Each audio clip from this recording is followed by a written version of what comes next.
Varsha here. Welcome back to our YouTube channel of Trueway International. Oman Prometric stop ചെയ്തോ?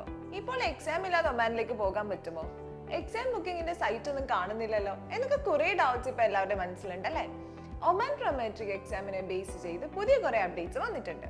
അതിന്റെ clear ആയിട്ടുള്ള ഒരു information കിട്ടാതെ ഇരിക്കും തോറും പല പല ചിന്തകളും സംശയങ്ങളായിരിക്കും നമ്മുടെ മനസ്സിലുണ്ടാവുക അല്ലേ? അപ്പൊ ഞാൻ വിചാരിച്ചു എന്താ സംഭവം എന്ന് ഡീറ്റെയിൽ ആയിട്ട് നിങ്ങൾക്ക് പറഞ്ഞുതരാന്ന്. അപ്പൊ നമുക്ക് ടോപ്പിക്കിലേക്ക് പോവാം. എന്താ ഒമാൻ പ്രൊമെട്രിക്കിന് GNM നഴ്സിംഗ് പഠിച്ചവർക്കില്ല.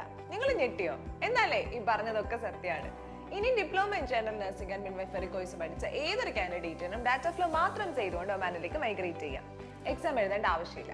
ഇനി BSc nursing, MSc nursing, PhD nursing അങ്ങനെ ചെയ്യുന്ന പ്രൊഫഷണൽസിനെല്ലാം എക്സാമിനേഷൻ പ്രൊമെട്രിക്കിൽ നിന്ന് മാറി പിയേഴ്സൺവ്യൂയിലേക്ക് ആയിട്ടുണ്ട്. അതിന്റെ എക്സാം സെന്റർ രാജഗിരി കോളേജ് എറണാകുളമാണ്. GNM നഴ്സസിനും പിയേഴ്സൺവ്യൂയിലും എക്സാമില്ല, പ്രൊമെട്രിക്കിലും എക്സാമില്ല. ഇനി ഫിസിഷ്യൻ കാറ്റഗറിയിലുള്ളവർക്ക് ഇപ്പോഴും പ്രൊമെട്രിക് സൈറ്റിൽ തന്നെയാണ് എക്സാം ബുക്ക് ചെയ്യേണ്ടത്. അലൈഡ് ഹെൽത്ത് ആൻഡ് പാരാമെഡിക്കൽ കാറ്റഗറിയിൽ വരുന്നവർക്കും പ്രൊമെട്രിക് സൈറ്റ് തന്നെയാണ്. അതിലിപ്പോഴും ഒരു മാറ്റം വന്നിട്ടില്ല. പ്രൊമെട്രിക് സെന്റർ കേരളത്തിലെ ട്രിവാൻഡ്രമാണ് വരുന്നത്.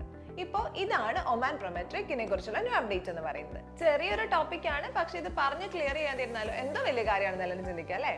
എന്തായാലും ജനറൽ നഴ്സിംഗ് പഠിച്ചവർക്ക് നല്ല ടൈമാണിത്. എക്സാം ഇല്ലാതെ വെറും വെരിഫിക്കേഷൻ മാത്രം ചെയ്തുകൊണ്ട് ഒമാനിലേക്ക് പോകാം. അപ്പോൾ എന്തായാലും ഇൻഫർമേഷൻ അറിയാത്തവർക്കൊക്കെ ഒന്ന് ഷെയർ ചെയ്ത് കൊടുക്കൂ.